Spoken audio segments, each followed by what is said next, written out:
Yes, people. Welcome to the channel. Welcome to Saeed TV. And this is the Man United Unfiltered podcast. We have the legends in the building. One of the legends are Andy Tate. Andy, how are you, mate? Everything all good? Yeah, everything's good, mate. Yeah, just had a nice evening, Sunday tea, carvery. I'm bloated, and I just want to sit down now and let it settle down. That's it. There you go. There you go, man. Yorkshire roast. There we go, man. Big up to you, Andy. Flawless in the building, Sarcasm City. Big up to you, bro. What are you telling me? I'm good, man. It's good to be back. I know we only missed 1 week, but it feels like I've not seen you in ages. And it's literally only been 2 weeks because we didn't do a show last week. So good to be back. Big up to you, Saeed. Big up Andy, Double A, and the chat as well as always. Big up. Yeah, like I said, apologies on the last week one. But we're here, we're back. And obviously we've got a new guest on the show who will be here for the foreseeable future on the Unfiltered podcast. Big up to you, Double A. You know what I mean? Big up to you for coming on, man. No, I appreciate it. Like I say, thanks for the opportunity, man. It's nice to be on talking to three big people in the content game. I'm a huge admirer of all the stuff that you do. So yeah, to be here tonight, talk United. I'm up for it, man. Hopefully the debut is good enough. I get to come back next week. No. It's all love, man. It's all love, man. Solid 60, and then manager brings me off till next week. Hopefully I'm okay. Yeah. No, 100%. There's man. no You're initiation. All right. Yeah. I don't have to sing, no? All right, fair enough. No, that's it. This is it. When you're Varane and Martinez, you stay in there, man. There's no Maguire and Luke Shaw coming back into this team. I'll tell you that, man. But yeah, man. Let's get straight into it. Obviously, we're going to be doing the season player ratings for the season so far. International break. We always do one, quarterly one, and then we could do one as well. Obviously, when we have the next break and whatnot. But yeah, before we start, Double A. This little comment here from IQ says, "Long break, it will kill momentum. I can't believe all teams played but us." Is that a bit of a feeling that you get that we didn't play that game today? Obviously, Leeds, we talked about it off air, but it's a 3 points easy. I mean, we always beat Leeds, innit? Let's be real. Yeah, it's one of those games where we batter them 4-5-0, and it sends us into the international break with our tails in the air. I think the last two games we've missed, obviously this week and last week. Last week was another test for United away at Selhurst Park, probably more important than the Leeds game. And I wish we'd have played that one because, again, it would have seen where we are in terms of this team and how Ten Hag's getting us forward. I know we won on Thursday, but the last two games we've missed, and they're not going to be easy trying to reschedule them after, wherever they put them, the league. But yeah, I think today, all day I've been thinking I should be at Old Trafford now. I should be watching United, but unfortunately, it's not to be. And like I say, that win on Thursday, hopefully that's enough to see us back a big game against City in October. Yeah, Andy, man, we was on a roll. Is it 5 wins on the bounce? Obviously, in all competitions, bit of a buzz, and then obviously now it's just a bit of a one where you just got to wait until that Manchester derby, haven't you? And just kind of wait until we come back then, isn't it? Really? It's a bit of a damp squid. I mean, I don't understand that the FA didn't read the room after what happened with the Magister. They didn't read it. They could have easily played that weekend against Crystal Palace and left this weekend as a mark of respect. They absolutely didn't read the room at all. And even then, because Crystal Palace wasn't playing this weekend, we could have played Crystal Palace, reversed it and played it at Old Trafford. It's not rocket science, but there's other stuff. There's other forces at play here. There's image as well. You seen the Liverpool fans Tuesday. It's all lack of disrespect. That's why they were cancelled today as well against Chelsea. So it's about protecting the brand of the Premier League, which is a bit it doesn't benefit us because this could come back to bite us with the games coming up. Yeah, absolutely. And it isn't a show without Zayn coming out and saying, Andy, top of the league, and they beat you 4-0. Never mind, Anthony. Vieira is the one. Well, listen, man, you know what I mean? We'll see where you finish at the end of the season. Wait. Did we not beat these 2 weeks ago? Yeah, was it not 2 weeks ago? Forgets, innit? September champions, isn't it? We're September champions, isn't it? Yeah, exactly. Let's see what happens when they play City, when they play Chelsea, when they play Liverpool. We'll see where you are come end of October, November before the World Cup. And when we play you, and when you play us again, because we all know what happened last time. We seen you 2 weeks ago. Let's not forget that. We don't want to brush that under the rug. Facts, 100%, man, 100%, man. But flawless, man. How have you summed up the season so far? obviously we had the 2 early losses. Feels like a long time ago. That I can't lie to you, man. It does feel a long time ago. And obviously now 5 wins on the bounce. You know what I mean? Looking good, looking solid. You know what I mean? Hardly conceding goals. You know what I mean? Obviously, it's a shame that we didn't play. Would have built up momentum, but how have you judged it so far before we get into the player ratings and everything? Yeah, it's good. Side note: Real Madrid have just scored again 2-0, by the way. But yeah, Valverde. But in regards to like you said, the first 2 games, they feel like last season. They feel that long ago that it feels like it was last season, and the turnaround and the change that has happened. And we've seen Ten Hag identify who's good enough, who's not. You already mentioned it, the Martinez-Varane partnership, which has been a breath of fresh air. I don't remember the last time we were defensively this good. I cannot remember. Probably Real Vidic. Yeah, Real Vidic. That's how long we're talking ago. Where Real's now on TV being a pundit. Like that's the length of time that we're talking. So defensively being good. I think all the signings as well. When's the last time we had a window like we had? I know the signings have had impact. Whether it's Martinez, Malacia, Eriksen, who I think has been arguably our best player, and Anthony as well, obviously scoring a goal against Arsenal. So yeah, I'm loving how we set up after those 2 games and how Ten Hag's turned around, and I'm genuinely looking forward to games again. Like normally, I've been relieved in the past few seasons for international break, but this time I was like, right, we on a roll. Like, let's play. It was interesting to see how we was going to line up against Palace, how we was going to do against Leeds this weekend. But obviously, things happen outside of our control, and games get postponed. But I think it could be the postponement could be a blessing, because then it allowed Ten Hag to play our strongest team away at Sheriff. Because we've seen what happened when we made the changes against Sociedad. We've seen what happened and how disjointed it was. Also allows the likes of players to get fit. Obviously, Rashford got injured, Martial got injured, Donny got injured. So I'm looking at it like that as well. But yeah, so far, loving how we're going this season. I'm looking forward to it even more. Absolutely, man. It's been a crazy turnaround, Andy, hasn't it? From where we were at the start and then now, obviously, picking a bunch.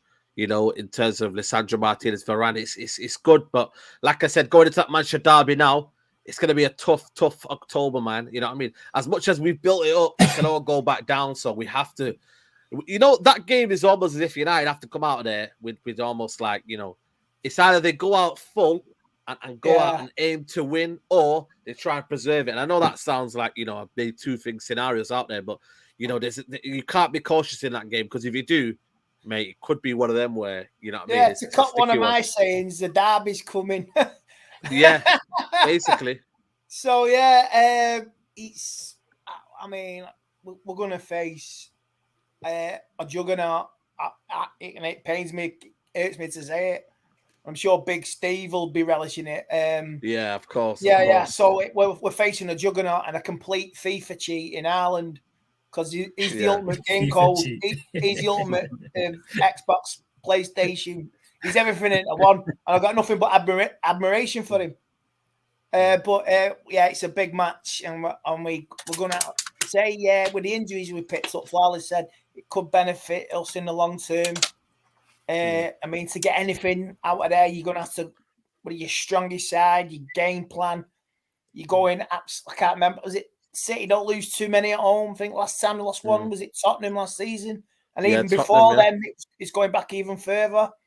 So, it's going to be you want to keep, if you go out with your strongest side and then players play so as much as you can, and even if we go down fighting and we lose, they've given more this season than they did last season in them 2 derbies. If we lose 1-0, I'm happy. If we get a point, I'm happy. If we win, I'm doing cartwheels and I'm pole vaulting from the chandeliers. Absolutely. So, we've got everything to gain, everything to lose. So it's not the end of the world if we somehow get beat. I mean, people will love it if we get beat. If we get smashed 5-0, then you're scratching your head. But if we lose 1-0, give a good game and we move on. So, one game doesn't decide your entire season, but I think the Brentford game this season was a turning point for everybody on and off the pitch. That was it. The fans were like, enough is enough. Because even the Supporters Association came out. Was it Must? They came out. The Glazers shit it. The players shit it. Then they brought in players. A bunch, 11 wankers went in on a Sunday morning and they had to give up the Sunday. Oh, boo, fucking who. And look at you now. Everything's changed, happy faces. Well, it could be a blessing in disguise coming into the season for everybody because it's fueling off the pitch with Big Jim and it's fueling on the pitch with the good field vibes. And that's all we want. Absolutely, absolutely. Ilya says, "Are you worried about Haaland?" But listen, the thing with Haaland is the last man that stopped him was Lisandro Martinez. So I'm up for it, man. Let's have it, man. Haaland, man. You know what I mean? Let's have it. We'll see. Let's have it, man. You know what I mean? Let's have it, man. Let's have it, man. Let's have it, man. Honestly, let's have it, man. But yeah, let's get into the player ratings. I put in the players, right, that have played majority of the season. There's no point putting in Wan-Bissaka because he's hardly played. There's no point putting in the keepers that you haven't seen. That even Donny hasn't played. Lindelof. So I haven't put them in there. I put the players who are majority played. So anyone that's watching the video on the playback, this is the reason why. But Double A, I want to start off with you. The first player. So basically, just for those that are maybe listening on audio platforms, so we have the categories are shocking, below average, average, good, and outstanding. Do you reckon that's fair? You know what I mean? The little thing there. What do you reckon, people? Yeah, that's fair, isn't it? I think that's fair. You know what I mean? Yeah, if we really get stuck, we can put people in the middle. You know what I'm saying? If we can't decide between good and average. You know what I'm saying? Just wondering if there's one below shocking for Maguire. Right. I knew you well, this is it, man. This is it. You know what I mean? What the fuck? WCF. That should be below shocking. Yeah. WCF. You know, last season, Flawless, remember we had a section for Maguire, I think it was like. I remember we had a section just called Maguire, and there was some Maguire. Yeah, literally. It was him and Phil Jones in there, I think. You know what I'm saying? It was 100%, man, 100%. But yeah, big up to everybody watching, by the way. Please smash a like on the video if you haven't already. Right, okay. I'm going to start off with... Let's start off with Anthony. Anthony's at the front, Double A. How have you made of his season so far? Listen, like... It may be known, obviously, maybe not on this channel. Brazil are my national team. So any Brazilian player that comes to the Premier League, I don't care what team they go to, I look out for him. I'm Joga Benito to the core. Do you know what I mean? I was so excited for him to come. He's the type of player United haven't had for a while. I think the last player that excited me as much as Anthony potentially can do was Di Maria, just because of what he could do on the pitch. So I was very excited when we bought him, regardless of the price, you know, if we paid overpaid or not. But listen, to come to Old Trafford against Arsenal is your debut, and to show the balls of steel that he did, you know, mocking him after he scored, going in with the tenacious tackles, like really flying in sometimes, that I thought if he don't calm down, he might get sent off. I was very, very impressed. I think the couple of games he's played after that, he's probably more feeling his way into it. I think, you know, the buzz of that first game probably got him through with the adrenaline. But I think, you know, I'd be a little bit too biased if I said he was outstanding, but for me, I think he's had a very good start to his life at Old Trafford, most definitely. Yeah, what are you guys thinking? You concur with that? Is that a good start? When you look at it, like he's learning the league. I thought he had a polished game against the Europa League game. He got in certain positions, tried to play. He looks a bit more sharper for me. Second half, he kind of looked at petered off, but I think we just kind of petered up. But I think overall, like I said, he's had a good start to his career. I think good is fair. I think good's very fair. Obviously, the goal against Arsenal, and even outside of the goal against Arsenal, he was effective in that performance against Sheriff as well. So I think good is fair. I think we'll get more from him as he's feeling himself into the league, as Double A said as well. And as Manchester United get better and get on the ball, like it's a brand new league, brand new country. So I think good. Yeah, that's right. Yeah, cool. Yeah. Right, we'll go with that one. Good, Andy.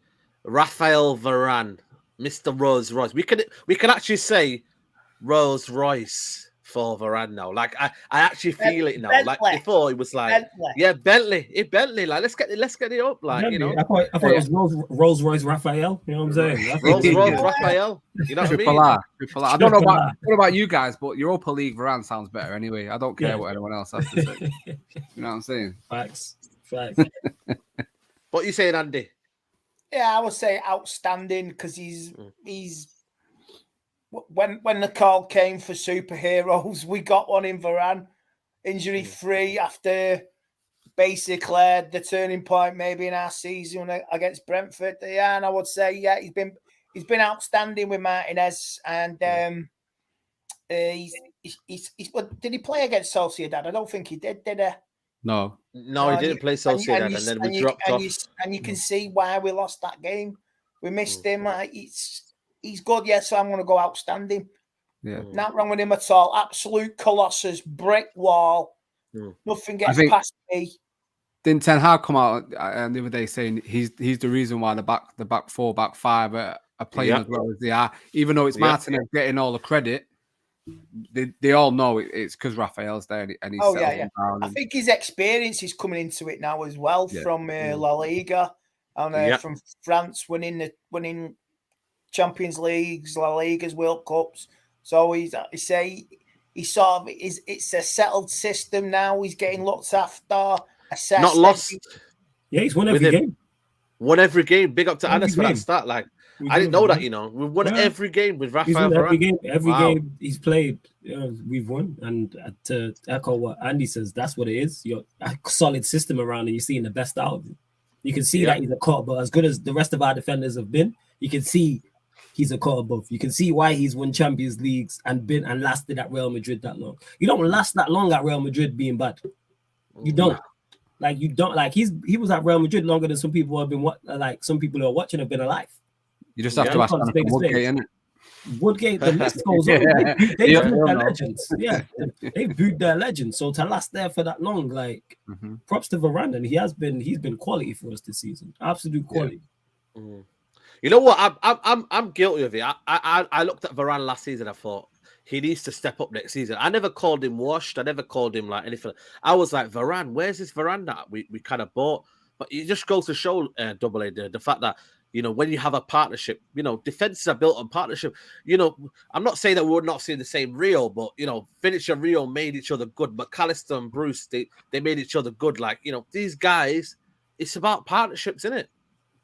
Yeah, absolutely. I'm the same as you. I didn't write him off after last season. I think he played was it Wolves away, and he looked outstanding in that game in that win. Yeah, I remember that one. Yeah, and then after that, I think as it was for everyone in the squad, they just had a shocking season. And so, I'm with most players, I'm giving them a fresh start this season. Sancho's included in that 100%. So. Yeah, I was worried about him last season, like you probably, because it was like it doesn't look like the Varane we've meant to have bought. The injuries were creeping in a lot, and I think we were a bit worried as well going into this season. But since the Brentford game, he's cemented his place, him and Martinez, and it looks like a partnership that can go on and really build that foundation that Ten Hag is looking for in terms of making us a great team. Absolutely. All right, then let's get him on the outstanding. Flawless, Bruno Fernandes. What would you say his season has been? Different Bruno Fernandes now, not that one as that's the season of old, a bit more disciplined, not as effective as he was under Ollie, where he kind of got more of the stats and whatnot. But do you prefer this new Bruno Fernandes? Yeah, because he's on the ball in the areas you want him on the ball in. Like, he's someone I've been critical of. But the reason why I was so critical of Bruno was him picking up the ball in our final third, taking the ball off the centre backs, taking the ball off the full backs, off whoever the six is. Like, that's not Bruno's game. Like, Bruno is much more effective when he's higher up the pitch. And because of Eriksen, we're seeing that. Because of the system as well.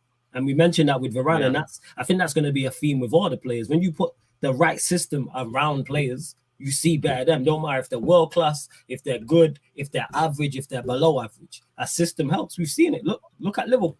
All of a sudden, all their players don't look good anymore. I'm saying, you take a couple of their players out, the system is it. Van Dijk don't look the same. All of a sudden, Trent can't defend again. No, Trent's always been like that. But it's just that he had the system and the team around him to cover his deficiencies, and that's what we're seeing with Bruno. Like I say, Eriksen's taking that burden, and Eriksen is much better on the ball and in playing passes forward. But give Bruno his credit. I thought he's played well.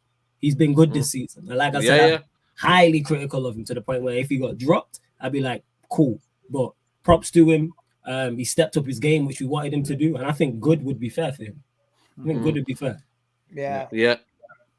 Go on, Andy. What was you going to say then? I think Ten Hag's assessed every player individually, And I think he's sort of looked at last season with Bruno and pulled him to one side. Look, maybe he took too much on board.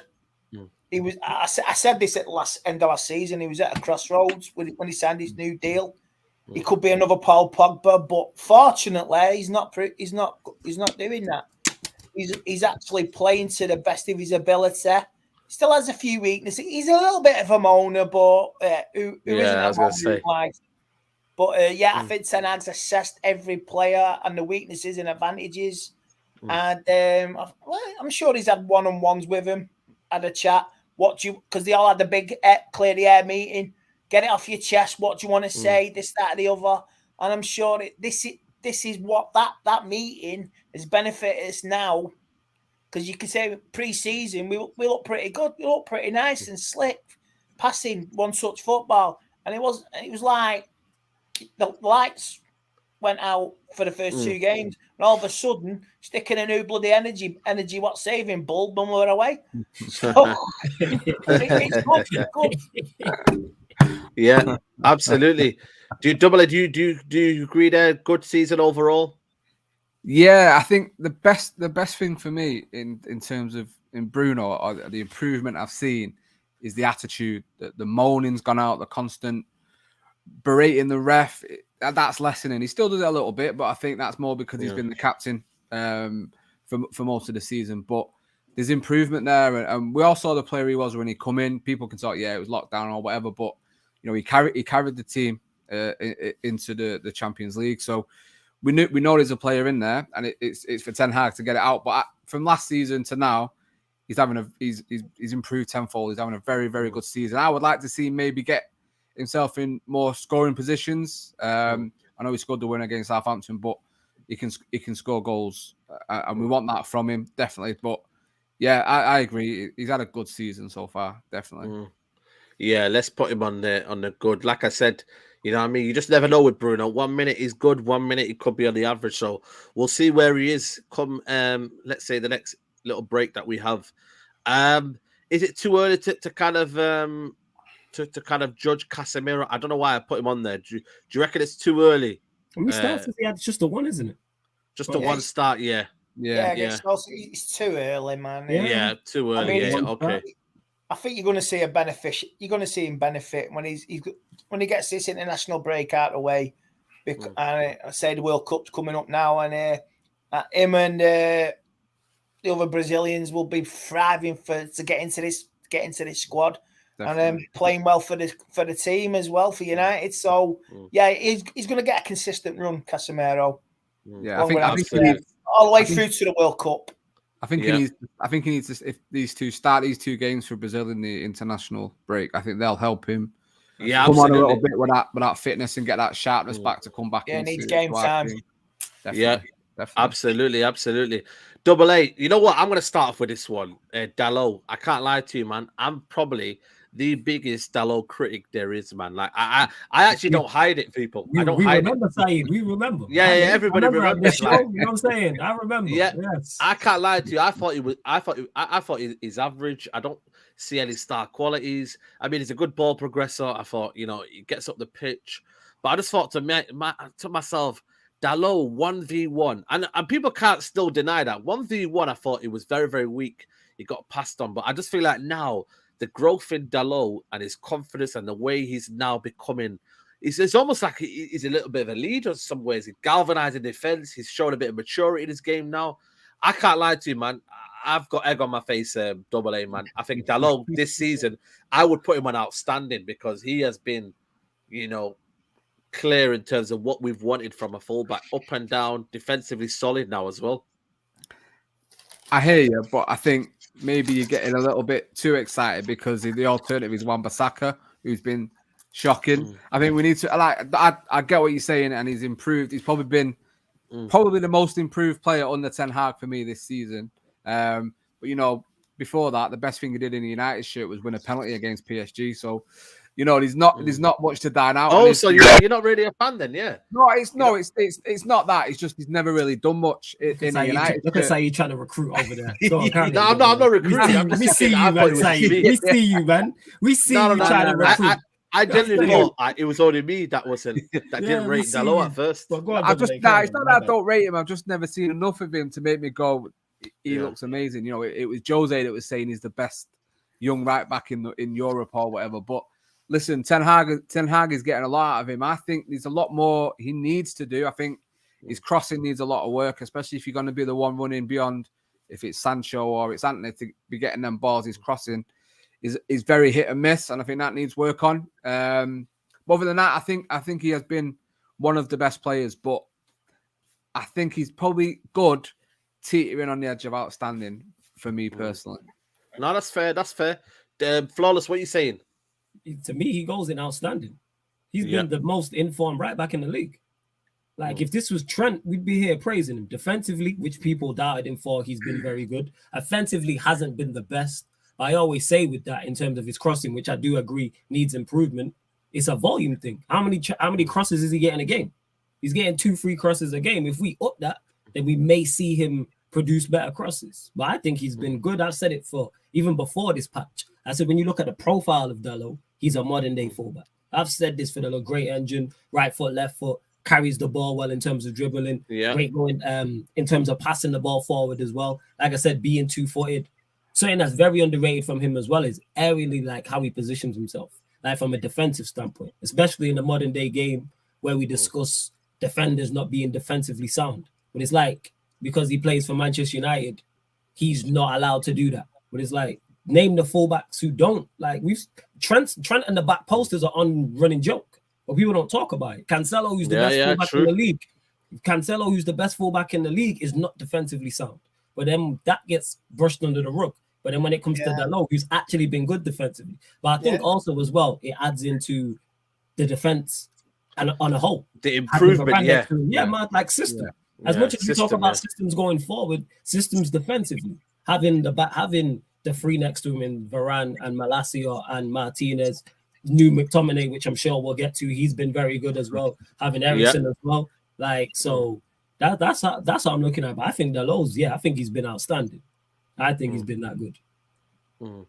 And do you concur with that, with what's been said? Yeah, I do believe he's actually been reborn, and I think with Martinez, he's actually playing with somebody with experience, and this is only benefiting him. And you've seen his tackle against Leicester when he put it out for a corner. Yeah. I mean, got high fives and bear hugs and fist bumps. Yeah. They're on it. Each other like that. He wasn't even phasing because he was in the zone, and it was good to see. And I'm like, blooming hell, you've only just saved it. You've only got a corner, lad. You know what I mean? You've done well. So what happens when he scores? God help us. So but I think he's played outstanding. And let's say all these players are playing with fear. They're playing with fear now. They're scared of being dropped. They've got to all the team from defense through to the front line. They're playing for their careers, and they're playing. And this is what was never there this season. They got away with absolute murder. So they're all playing with fear, and there's reprisals if you don't perform. Absolutely. We're gonna go with you, Andy. David De Gea. After a sticky start to the season, I thought with the defense as well, like I said, he's improved as well. Yeah, I think he has a sticky start. I mean, like I say, go back to Brentford, he was at fault for all 4 goals, basically. Yeah. All 4 goals in it. I mean, how many times does a game get settled after 31 minutes? I mean, Jesus. So I think, you can. A lot of players now will look back at that Brentford game, and think, I ain't going through that again. Yeah, 100%. Yeah, and I think David De Gea now is playing. He's got a stable back line, which he's not had in ages in front of him. He's still a great shot stopper. And then when he can dive this way, that way, flick over the bar and all that. But his distribution is not very good sometimes. Not coming, punching, clearing the ball. He's not doing that. He's just got to work on that a bit. but he's actually got a solid back line and actually a back line that talk to each other and talk to him. And I think now he's sort well, we had a little bit of a little low drop with Sociedad, but I would say he's been playing good. He's been playing really good, and he's proved his worth for the moment. And I think I can't pronounce him. Dubravka or something. Dubravka, I think he'll play some games between now and Christmas as well. I say you're looking at World Cup year for half of this squad. So is he? Even if he's not Spanish number one, he wants to get into the squad, be part of it. So he's playing good and he's playing to his potential. But there should be more to come. More to come. That he could set up an attack. You know what I mean? Like in the good old days from Schmeichel. Throw in, get it forward, get it to the low, get it to the midfield, supply the wingers. Sometimes in the old days you could get a goal with 3 touches. Goalie throws it out, finds a touch, 1, 2, 3, goal. You know what I mean? Yeah. So he's just got to work on his distribution. Yeah, but I feel like with that game, it's I don't know if he's ever going to get that. I think we just got to concentrate mainly on what he's good at, and then obviously next season, which maybe the manager might look for a new keeper. Who knows? So we'll find out on that one. It's a big one. It's a big one. And big one. Yeah, it's a big decision. Yeah, absolutely. I think eventually he will, because you can't have a goalkeeper who can't play out from the back. Like, you just can't. Not in 2022. We need. If he wants to stay and be part of the squad, I mean, it's a great number. It's a great number 2 to have in the squad. Absolutely. So if Dean Henderson comes back and he's the number 1, Mr. Bitch Mona, he's got to prove himself as well. He's becoming a bit. You know what I mean? How many goals is he leaking out at the minute? He's not really having a mare in a minute. I know, that's all I have. They even watched any Forest games, and every time I turn around, go on social media, he's being mocked. You know what I'm saying? And I just see pure mocking. But you talk, you got to walk. I think we will get a new goalkeeper in the summer. Where we get it from, I don't know. The Absolutely. I bet he's even looking now privately. Like he's planning ahead for January. See where we go. Yeah, absolutely. I mean, God forbid if something happened, if he got injured, the hair, we'll have to maybe get something in quick. I don't know. So, we've got strength in depth. Yeah. Absolutely. Big up to everybody who's watching. Please smash a like on the video if you're enjoying this content right now. Let's get the likes, but make sure you guys subscribe to these guys' channels. The link is in the description for their channels. Anthony Elanga flawless. I can't lie to you, man. I'm a bit tired of watching Elanga. I don't know if it's because of it was enjoyable for that season. I know he's a young lad. I'm not going to put pressure on him, but I feel like for me, we're starting to see a bit more deficiencies in his game now that we didn't see last season because everyone else was that bad. But now the level has gone up now. Sancho stepped up. Rashford has stepped up. Anthony's obviously here with his quality. You know, we've got Eriksen. You know, what do you reckon, man? And again, this is no kind of... Does he need a loan now? When you look at it now, does it look more like he needs a loan now? Yeah, because he's not...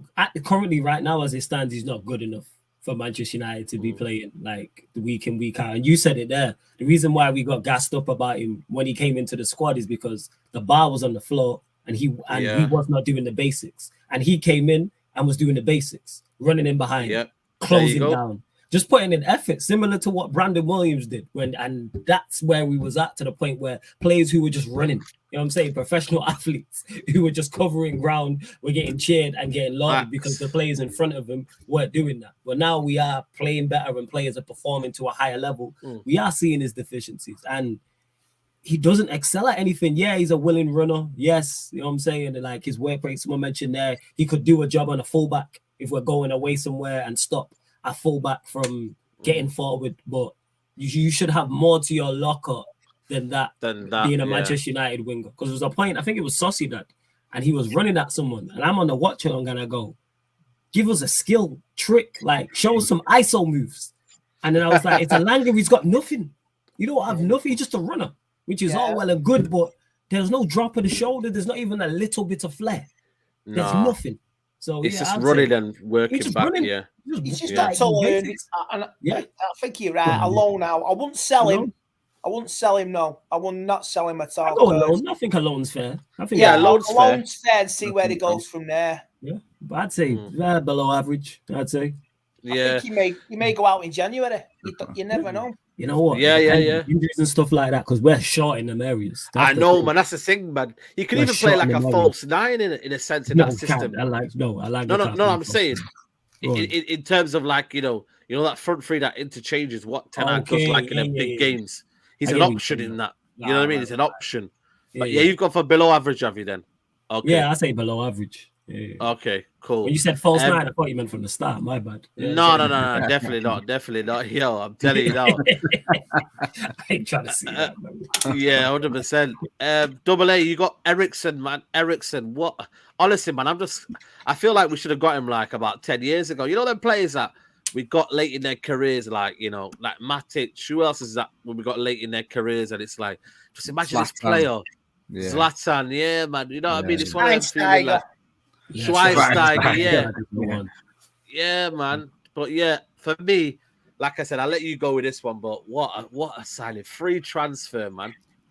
Oh my days! Best signing in the window. That's all you need to say. The best signings for free as well. You know, we even then we've not paid enough. Like because he's that good. Like he deserves. You know what I mean? Is unbelievable, and it just shows what United have been missing for years upon years in that midfield. And he's, you know, a lot of people were thinking he was going to be Bruno's replacement. Clearly, Ten Hag said you will play in this system, and he's playing a little bit deeper than Bruno is, and it's working. And it's hard because what can I say for how good he has been? He's just everything. He's a catalyst in that team, and you know, Bruno might have the arm man, but he's probably the leader. Yeah, the way we play.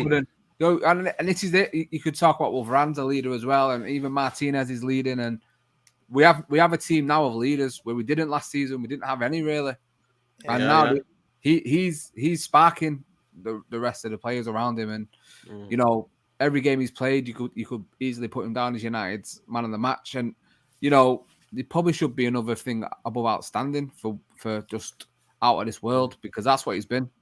That's what he's been. Absolutely, man. Off the planet. Yeah. Of course. I mean, it makes you wonder because all previous United managers, I mean, Jose looked at him. Ollie even looked at him. Yeah, Ollie looked at him. But even Fergie.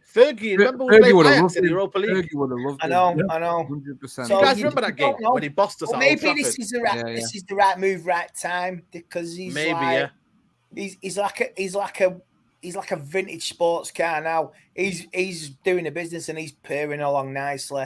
And I could see him doing his full 3 years and maybe even get another deal to his 35. If he's playing like this, I mean, he's had the bad experience and he's a better player for it. Yeah, and I think for Christmas I'm gonna get a Denmark shirt for the World Cup. Yeah, of course. Love that. The white one, or I might go for the nice, sexy red one.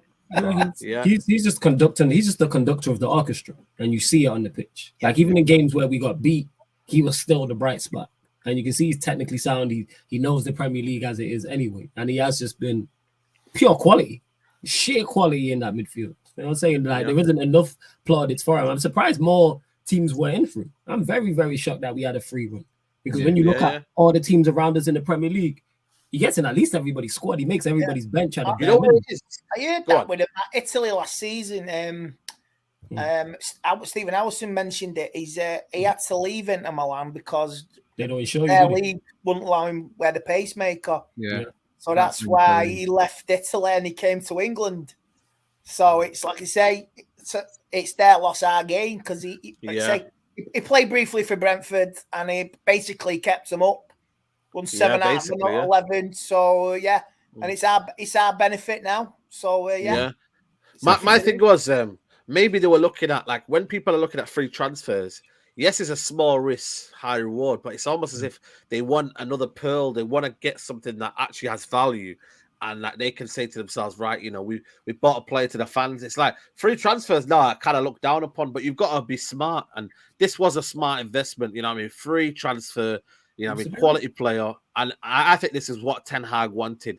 He wanted a player who can play beyond his 30s. I think, you know, you're looking at Kroos and Modric.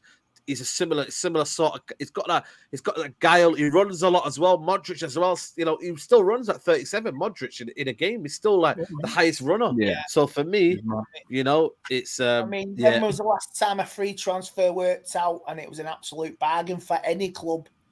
Yeah, 100%. I really couldn't answer that. I don't know if any of you could think of anybody. I can't think of anyone who's for free and it's hitting like this. I kept saying it all during the summer when we signed him. Shrewd business. Even when it looked like we might not get him, we didn't know if he was going to re-sign with Brentford, whether he was going to go back to Spurs.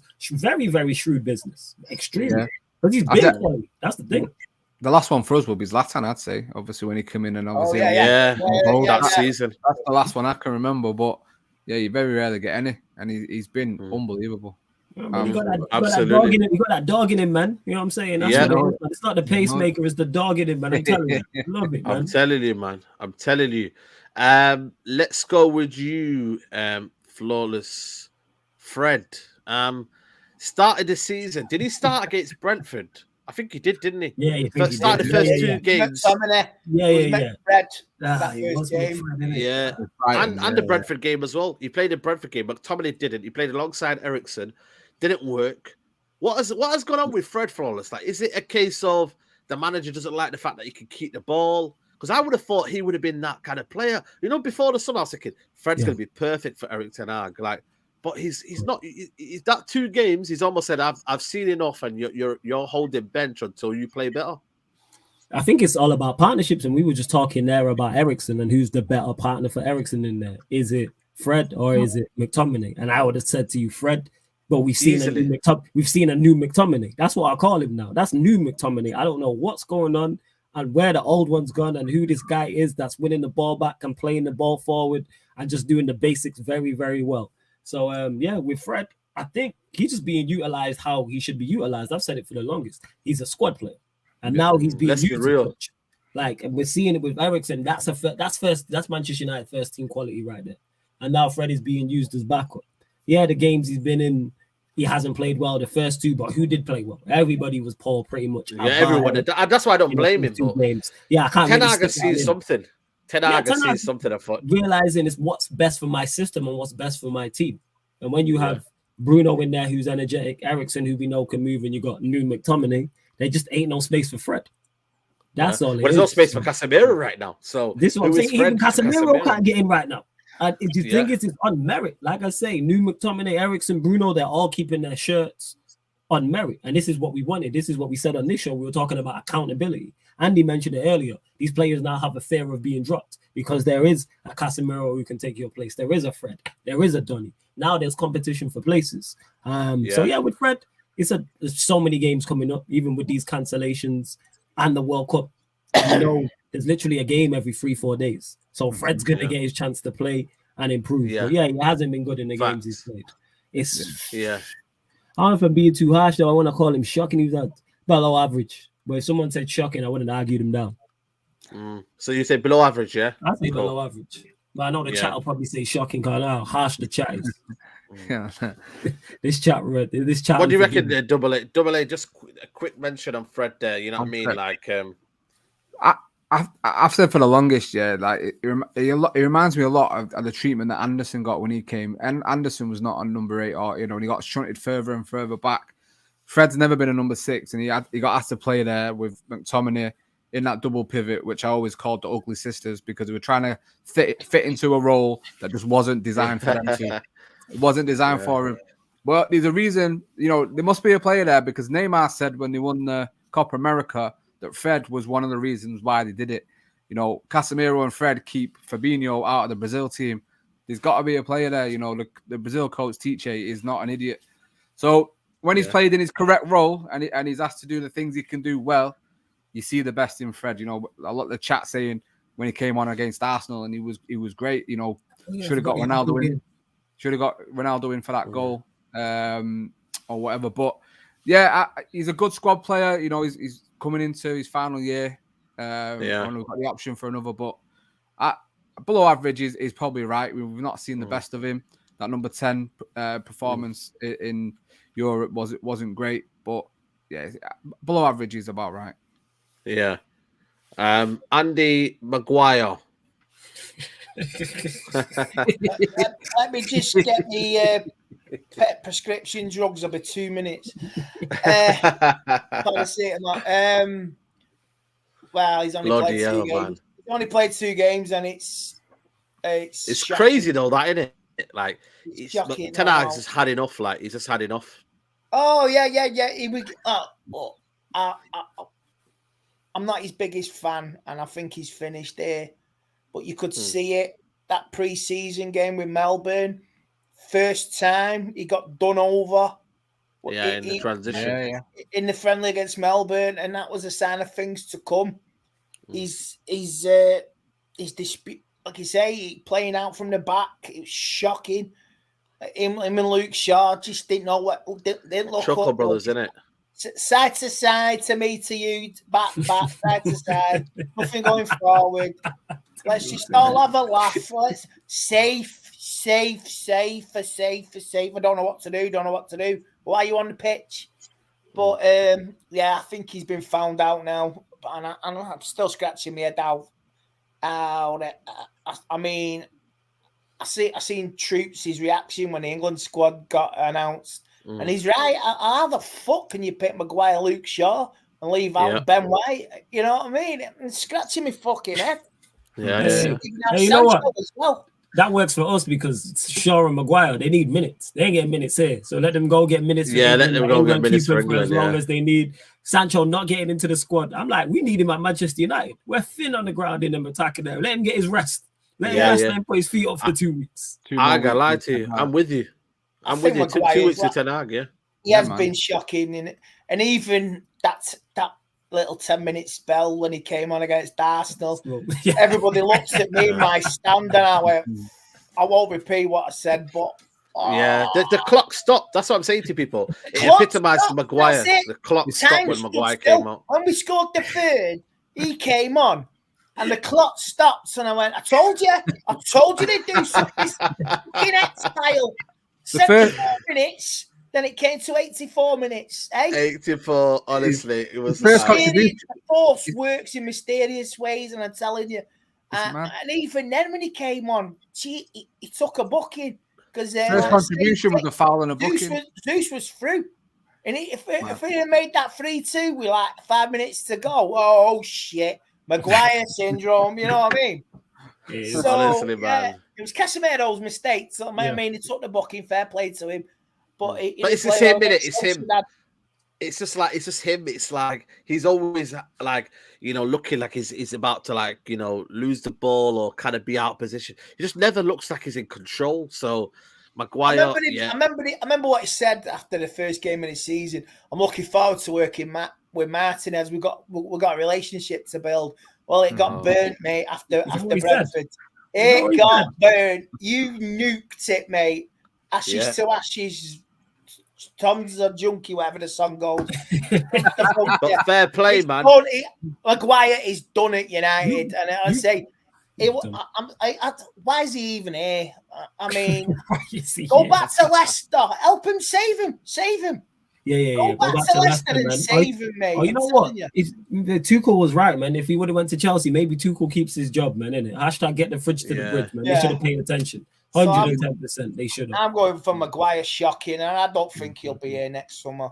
No, United will have to take a hit. United will, I would say, United at least got to recoup 30 million. I could only see Newcastle, Everton, maybe Aston Villa taking him, take a hit, move him on, because it's just not. He's just, and he was brilliant. He was brilliant up till he got injured at that Villa game. Then we lost the Europa League. He had an absolutely cracking Euros, him and Luke Shaw. I know what happened in Greece with his family maybe affecting him as well, but arrogance of him, maybe people talking in his ear, his media camp. I mean, that interview when we got beat 5-0 by Liverpool, I'm here because I have to be. Well, fuck off then. Yeah. I'm sorry to swear. Your attitude Unfiltered, man. Unfiltered podcast, man. His attitude is bad. His attitude is very bad. Absolutely. Even against City, your attitude stunk the place out when we lost home and away. And even then, at the season, that interview before we lost 4-0, You know what I mean? Arrogance, oh mate, because the managers keep picking me. That's an eye opener. That was a massive because I remember he got blasted for it, and he basically got shafted in about 2 minutes because Liverpool scored, and he was picking up. Yeah. So he's finished, and it's sad to see. I mean, he could be like Pogba, he could win the World Cup and still not be a part of a squad. So, if Maguire wins the World Cup, I'll be happy for England, but I couldn't give a toss up for United. Wait, if Maguire wins the World Cup, we need to scrap the World Cup. You know what I'm saying? You know what I'm saying? Scrap the World Cup. Maguire wins the World Cup and lives it, I don't give a toss for United, but I'll be happy for England. I just want to say, Flores was saying the best thing for United is the fact he is going to England to get minutes, but I think for United fans, the best thing is if Maguire actually dropped him, Southgate actually dropped him, because then he realizes if he's not playing, he's not in the England squad, and then he thinks, right, I need to move because I ain't getting ahead of these two, and I need to go to the best place. So then he's like, I want a transfer. So come on, Southgate, do something good and just. You know what? I doubt it. That's a valid point. I never looked at it that way. That could be it. That self-awareness could slap him in the face, maybe, and maybe he does kick up a fuss and say, "I want to leave," and then he says, "Where do you want to go?" Yeah, maybe. Let's see. Double A, Malacia. What again? I mean, you know, Ten Hag signings are doing bits. They do come in again. You know, I spoke after the Liverpool game. You know, Old Trafford under the lights in your debut against our fiercest rivals. Don't listen to what City fans have got to say. And he got done by Salah. It was on my side of the pitch, and I saw it. And you know, young lad, very well could have got swallowed up by Old Trafford at that point and played within himself to try to play it safe. And you know, it could have gone bad for him, and Shaw could have been back in the team. No, he stood up. He was a man. Those recovery tackles remind me a lot of Wan-Bissaka, the way he does it, but on the left side. But he's got more to his game. I'm very excited by him. He's a great piece of business. To say, was it 15 mil? That's 15 million, man. Another shrewd signing. He's been nothing but outstanding. You know, he had a test against Saka. Saka did well against him, but he'll learn from that. And I guarantee at the Emirates, Saka won't be doing that again to him because he'll take him on. I'm very 100%. Impressed by him. So outstanding, you said, yeah? Oh yeah, definitely, without a doubt. Absolutely. Yep, absolutely. Flawless. Let's give you Lisandro Martinez, man. Another player, another signing. We paid a little bit over the odds apparently, but listen, every penny for me, man. I couldn't care less about that money now. Yeah, facts. And apparently he was people forget he was the second option because we were in for Timber. Yeah. So you see how things work out and getting Martinez, and he has been similar to what Double A said about Malacia, shrewd business. Cheap. People talking about, like I always say this with transfer fees. People only talk about the price of a transfer fee when the player doesn't work out. But he's worked out. Nobody's mentioning his transfer fee. All of a sudden, everyone's forgot he's 5'9". That doesn't get mentioned anymore. Carragher, Carragher, you watching Carragher? That was the biggest talking point. Well. Before he even got Jordan on Talk Sport, disgusting. Discussed this guy high. Before he even got here, it was, he's 5'8", 5'9", he won't last in the Premier League. And now that he's playing well, nobody's talking about that. Nobody's talking about his transfer fee. Him and Varane, I said profile-wise, he's the perfect foil for Varane. When you see he's aggressive. I like that. He embodies what we wanted, aggressive, on the front foot. Love that type of defending. And it gets the crowd up for it as well. It gets you hype, man. Like I'm in full-on passion merchant mode watching our team. They love defending. Andy mentioned it earlier. High-fiving and bear hugging and clapping each other after tackle. Like, this is good. This is the energy we want to see. Like, I'm waiting for the headbutt happens. Hey, if we win something big, you could see the headbutt happen. That's the crazy part. So yeah, Martinez has been great, and on the ball as well. He's playing out because he gives us a nice balance because he's left-footed. The way he plays balls forward as well. I like him enough for that as well. I think that's extremely underrated. Like whether it's short passing or whether it's longer passing as well. So outstanding. Been very, very impressed with him. Very impressed. It's for me as well, it's the way that the Ten Hag system and with the way we play out from the back is so key to giving that ball into Eriksen then breaking the lines, and then we're moving on. That quick transition, it all starts from a centre back, and that is him. And he's the more proactive guy. You know what I mean? Lindelof and Maguire, they're so passive. Even now, Varane is, Lisandro Martinez is rubbing off Varane. I've seen Varane more aggressive in that game against Sheriff. I've seen Varane, and that's not something you associate with him. Sorry to cut you off there, Saeed, but like, 100%, bro. That's confidence, though. That's confidence, though, because he has faith, even if he gets it wrong. That Martinez is there, Dalot is there, like, and that's what it is. 100%, absolutely. I mean, he's nothing better than an Argentine centre back. There's just something about him that unbelievable. Well, Rojo, Heinzer, that bit of steel. That's what it is. Yeah, mate. Love it. Absolutely, different, man. You know what I'm saying? You need that. You need a bit of crazy, someone who would just kick someone up in the air. Like, and attackers know that. It's fearful. Like, attackers know straight away, even when we played Arsenal, and I think Jesus tried to go past him and he stood on his foot. Like, stuff like that, it lets attackers know, you're in the game. And some attackers won't like that, which is what you want. Too far, like you mentioned it there, say passive. You've been too easy to play against. I've said it many a time, but now we're actually not. Even when we play away at Manchester City, even if they win, they're gonna know they're in a game. They ain't just gonna like they've done in the past. Yeah. That's what I'm saying, mate. We're not just rolling over anymore, which I like. Fight back. 100%. This is what's gonna divide the chat, because I feel like you've got to be fair on this one. McTominay, Andy Tate, you know what I mean? You know what? Is there a chance for him to be an outstanding when you look at the fact that he's kept Casemiro out, he's kept in his team, he's actually vital for what Ten Hag wants in terms of being aggressive in that midfield. You know, McTominay, honestly, like, you know, for last season, you know, for him to be hiding away from certain tackles and passing ranges, I think for me, Ten Hag has got him, is understanding the system now, but it just shows you the beauty of a coach in terms of, with Ole Gunnar Solskjaer, I just thought there wasn't much coaching going on, and him and Hingy, Fred, were put in as that double act, the double sisters, like Double A says there. You know what I mean? There wasn't. It's like one position molded into two, but McTominay has risen. He's shown his bits. What do you reckon, people? What do you reckon, Andy? I think he's been good. I won't go for outstanding. Okay. Because he was shocking against Brighton and shocking against Brentford. Absolutely shocking. And all of a sudden, he has an epiphany. And you know what I mean? He's been playing good the last few games. Now, this is the McTominay. This might be a new McTominay, because last season, I can remember McTominay demolishing Leeds, then going crap the next game. Last season, we beat Burnley 3-1, and he was man of the match, and he got 2. Following game, where was he? We lost 1-0 to Wolves. He was crap. It's about consistency. Now he's playing with his consistency.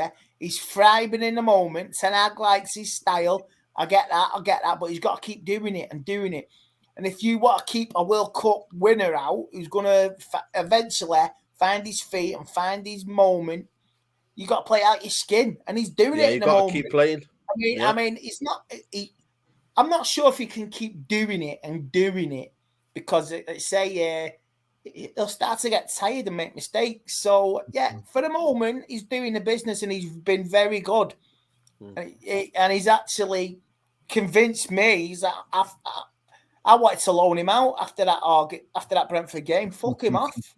Seriously, I even said it on the paddock. Fuck him off. Loan him out to the Championship or send him out to the Scottish fucking Premier League. I don't give a shit. Game time, you want game time, but you want game time. Any player don't want to play. You want game time and fuck off out the door. But 100%. It's a category. He's been playing well, and he's all right, and he's doing it. But whether the challenge is when Casemiro comes in, can they play together?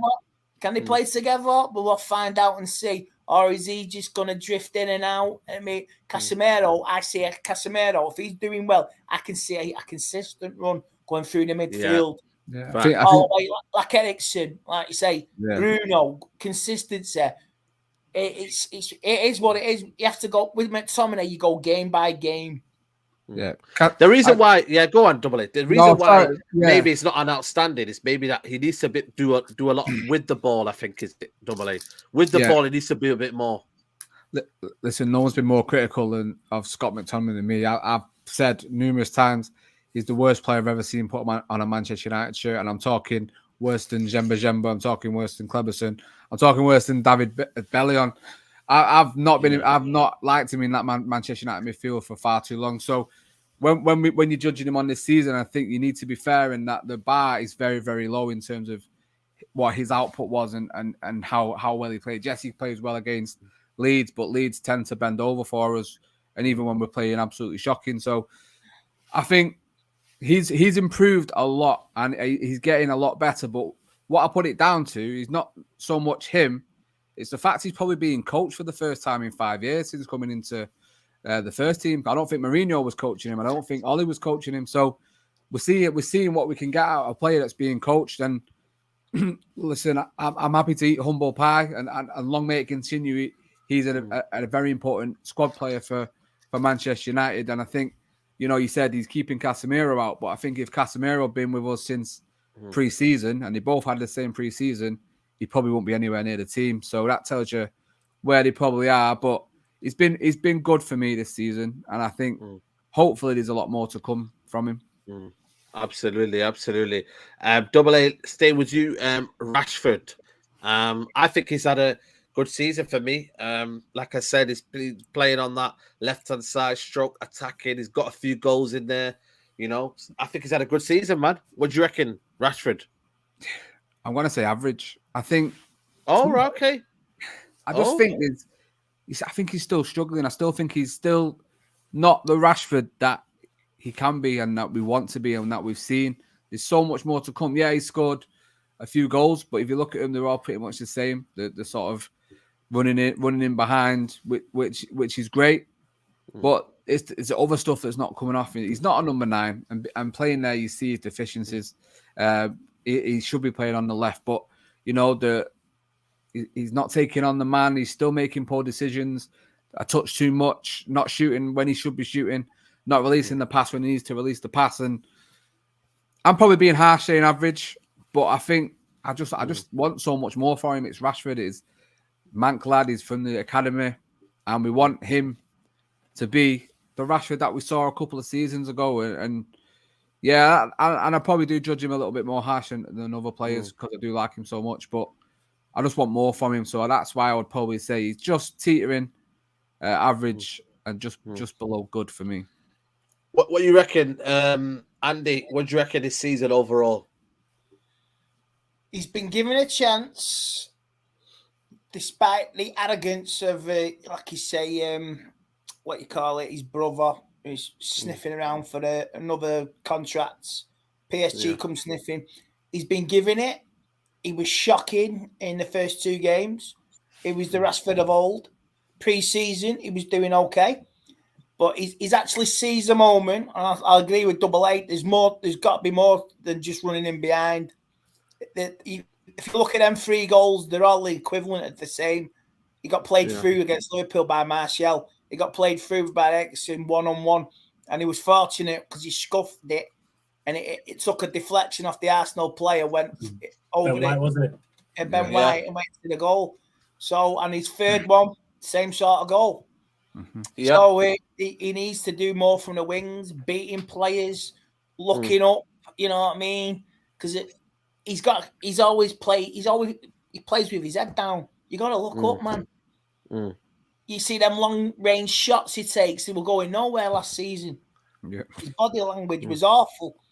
The off the pitch stuff he's a champion for, but I believe it affected it too much off last season.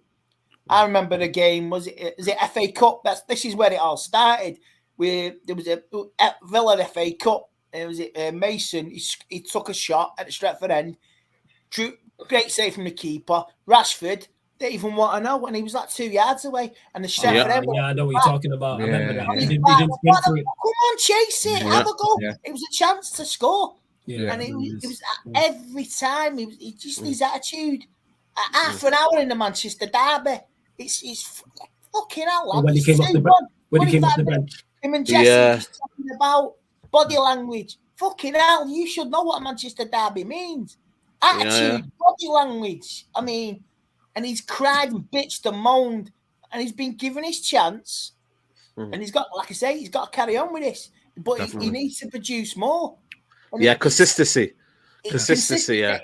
And I think if he doesn't deliver this season, I say,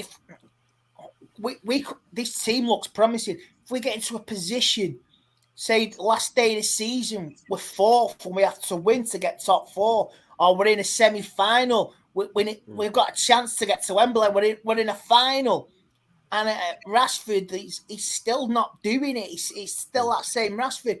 Who are you going to pick? You're gonna need the Rashford who's firing on all cylinders, looking up, doing this, not just walking, running behind the back. Who are you gonna play? If we want to get top 4, you got a chance. And he fluffs it on the last day of the season. We lose a cup final. We don't get into the Champions League or something like that. I mean, you want your mega players who big themselves up to be performing. Yeah. It's true.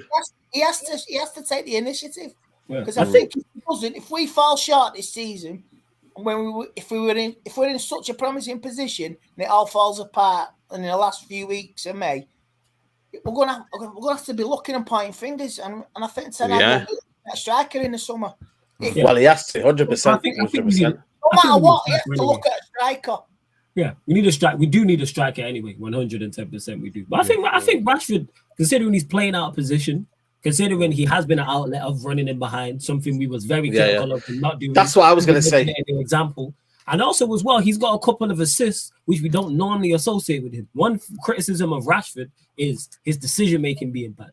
But the pass he played for Sancho for the Leicester goal, the pass he played for the Antony goal for Arsenal, are 2 passes very, very similar.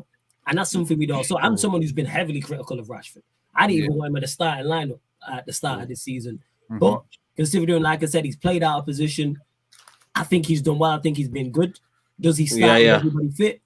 Arguably not, maybe. But one thing he does have, he offers us something different in those forward areas. Those goals he scored against Arsenal, none of our other players are scoring that.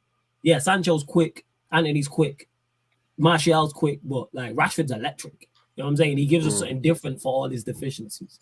I would personally say good, but I don't know what the chat is saying, but I would say good. Yeah, let us know in the chat. I think we'll put him at overall good, but I thought average was a bit harsh, but let's give him overall good. And then we're gonna go to Cristiano Ronaldo flawless. No, I mean, we can wrap these up quickly because we're gonna discuss the better players, you know what I mean? But Ronaldo flawless, what do you reckon? Well, average is probably fair. I think he's done well in his cameos from the bench. The Arsenal one, the Leicester one, Sociedad, he was terrific. He looked done. And even against Sheriff, he scored, but it's Ronaldo at this point, so average. I think he's just because fitness, he's had no preseason. It's just fitness, and I think again, I said with Casemiro, these 2 games with Portugal, or however many games they've got, are vital for him getting them minutes in now, I think. And if he plays all of them, that's brilliant. And I think, there was so much overreaction to Ronaldo the other night, saying he's done, he's finished. United fans getting on his back all the time. And I think just be mindful that he had no preseason. He came back when the season started, and he's catching up to everyone else. And when he gets there, he will score goals for this team again. People seem to forget he had a bereavement late April, didn't it? So it affects people, and I would say that's why he started late this season. It affects people in different ways. So get off his case, man. Do you know what I mean? 100%. Like you say, double A is right. I mean, them 2 games with Portugal, if he gets a full 90 minutes in both, comes through clean, no injuries, scores a couple of goals, comes back. I mean, do you play Ronaldo in a derby? No, I don't think so. No, definitely not, man. Definitely not. That high line. You put him in the squad, but that high line that City gonna play is built for Rashford. Hopefully Martial's back as well. Martial, yeah. Well, hopefully that guy's giving him inspiration, man. That is he from Taiwan or something, or is it Indonesia? The guy that was singing for him, man. Singing his song. Man, big up to that fan. Wait. Sorry, hit me with the context. What's this? What did I miss? Yeah, man. I think there's a video of a Martial, there's a fan singing for him at the stadium. I don't know if you not see it. No. I think it's training. A guy from Indonesia singing his chant to him, and he put it on his socials and that. That should get, all jokes aside, that should have you motivated, man. From, you know what I'm saying, the other side of the world. Straight for them one. Sony Marshall came from France. That one. There's an Indonesian guy. Indonesian guy. Someone's asking for my honest thoughts on Ronaldo. What Flawless said there, I can't speak more. I think he's effective off the bench when he plays. For me, the game against the game in the Europa League night, I don't know if it was a tactic from Ten Hag, but he kept getting attracted to the ball. And I thought, just stay where you are. Eriksen will come find you. The players will come find you. Don't come running to the ball, because he then looks a bit desperate. He then gets a bit frustrated. And then you don't see a kind of a clinical Ronaldo. And I just thought the game drifted away because he was trying too hard. Stay up front and stay where you are. I think he's more effective on the bench. But I think he's almost now, he's saying now, this is my role now. Ten Hag has told him, listen, this is your role. You're going to be a bit part player, but you're going to have to understand that your body can't manage anymore. And he's understand that. Whether he leaves in January is another thing. And I think he will do, by the way. He will use that opportunity to move in January. But you know what? Good luck to him, man. We've enjoyed while we can. And it's just one of them. It's not the Ronaldo of old, and we just respect that. But Flawless, let's move to you. We're going to try and wrap this up. Sancho. I think he's been good. I put him in a good category. You know what I'm saying? The best we've seen out of him. Do we need to see more? Yes. I said that this season we need a better season from Sancho, but we are seeing more productivity. And because the team's better, like many other players like I've mentioned in a system, you're seeing more out of him. He's getting goals, he's getting assists, he's looking more threatening. Too often the games drift by, yes, but we're 6-7 games into the season. So I'd say Sancho, I'd say good, but I want to see more. When there comes the time to do the second part of this, Sancho needs to be an outstanding. Definitely. Yeah, absolutely. That's a good point. He needs Ten Hag to get his arm around the shoulder. I don't know if you saw the picture of pre-season when he had Ten Hag was having that conversation with Martial, and Martial was playing outstanding. Sancho needs that. I think Sancho needs him to say, listen, you're my man, and you're the guy I'm relying to get these assists and prop up with these goals. And we've seen it. He's getting in the box more. He did it. He sat Milner down. He did it in midweek as well. And I expect a lot from him. And all these like rival fans are frothing at the mouth for it, waiting for him to flop. And he's a 22-year-old man.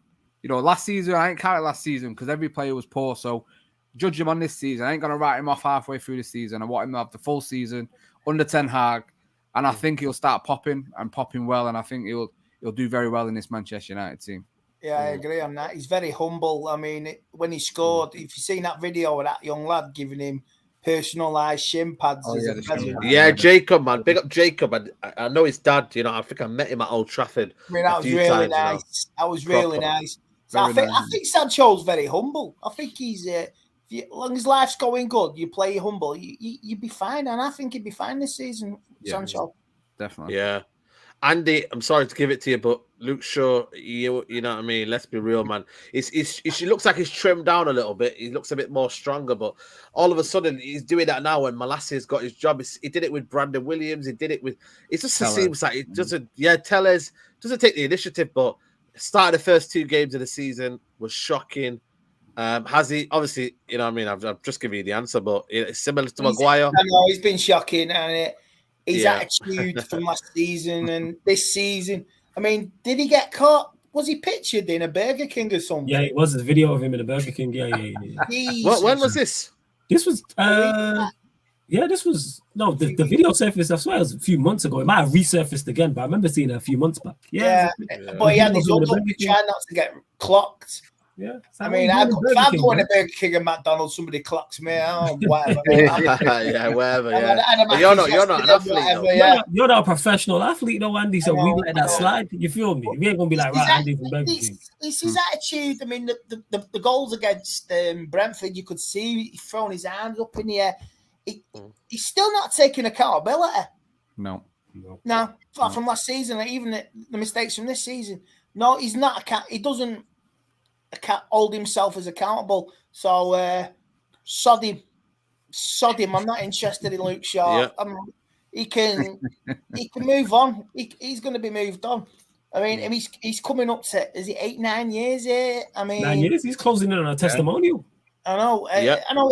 He had when he first started, the Luke Shaw was brilliant. Then he had that horrific leg injury, and he played brilliant in the Euros, and he saw.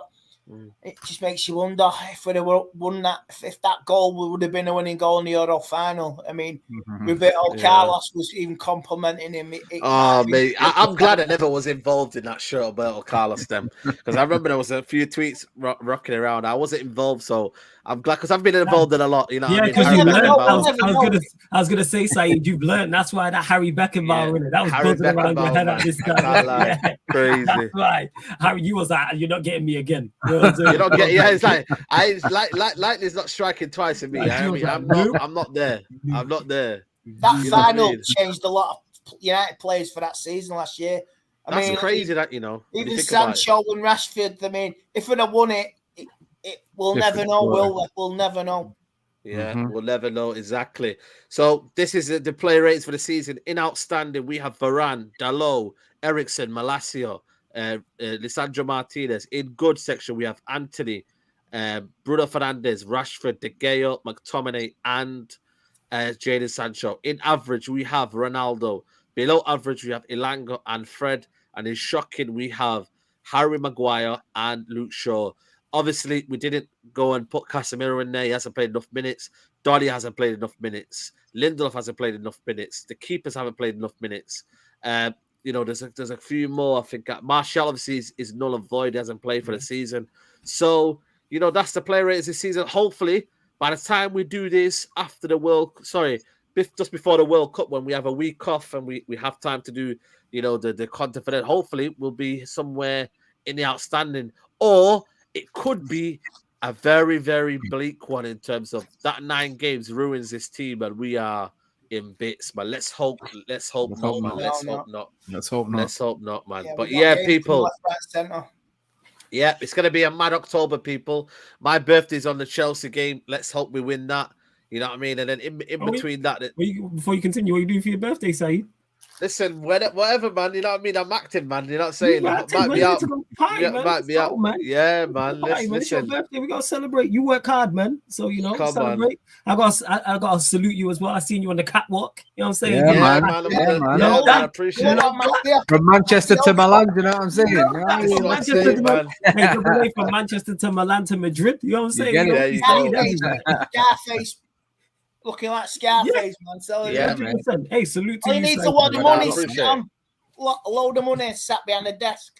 Yeah, there you go, man. There you go. Now, big up to everybody, man. Like I said, big up to everybody who made, possible and whatnot. The support, the guys that are, tuning in. You guys are the ones that, put me on that platform or whatnot. So big up to everybody. Please do smash a like on the video if you've enjoyed this video. Like I said, a bit more chilled out now. Obviously, international break coming up, so we'll try and mix the content. But Andy, big up to you, man. Pleasure for coming on. And man, go follow your channel, Andy Tate. And what you going to be doing over the little bit of break now? You got doing anything? Any series? I'll be working. I just keep it. I've got family's birthday coming up, so I'm just chilling this week. I've got work and I'm doing this. I'm going to walk the dog, and I say the derby's coming, and I'll deal with that. I'll deal with that car crash when we come to it. Yeah. I'm sure we'll be doing a show on a Sunday night at some point. 100%, man. We'll do something, man. But thanks for coming on, Andy. Flawless, man. Sarcasm City, let them know, man. Big up to you, bro. Yeah, Sarcasm City TV people, follow, subscribe on the YouTube, follow on the Twitch. Obviously, we live every day. We're gonna keep the content rolling over the international break. So I do some international game watch alongs. You'll still get your Q&As, you'll still get your Manchester United shows, all the regular shows you get in it. The content keeps rolling, people. So don't worry about that. Sarcasm City TV. Always, man. And obviously, big up to Double A, your debut on the show, man. Hopefully, we keep it going. You're on Never a Fowler. You've got your own channel as well. Let them know, man. Big up. Yeah. Again, thank you for the invitation. I think I did all right. I think I'll get that second cap and all that. So, my channel, my main channel is Talking Kit. So if you're into your football shirts, you can probably tell I'm into them there. So, we do a few different shows. We had Vuj on the channel last Wednesday, which was pretty sick, to be fair. So, we do different kind of shows, different podcasts and ranking kits and all that kind of stuff. So, head over to the YouTube channel, Talking Kit. Also, like you said, Never a Foul. And I'm a Manchester Red fan over there. But, I'm just enjoying doing this, man. And like I said, appreciate it. And big up to everyone who's locked in. Big up, man. Big up to you, man. 100%. Yeah, man. Definitely make sure you subscribe to that one as well. All the links are in the description. Big up to everybody watching. I'll be back tomorrow for the Straight Jacket podcast. But other than that, have a nice bank holiday. You know what I mean? Whatever you want to do, guys. Big up to everybody. And yeah, man, we'll be back for that next weekend for the game where we may be looking forward to the Manchester derby. Listen, people, we're out. Take care. Peace.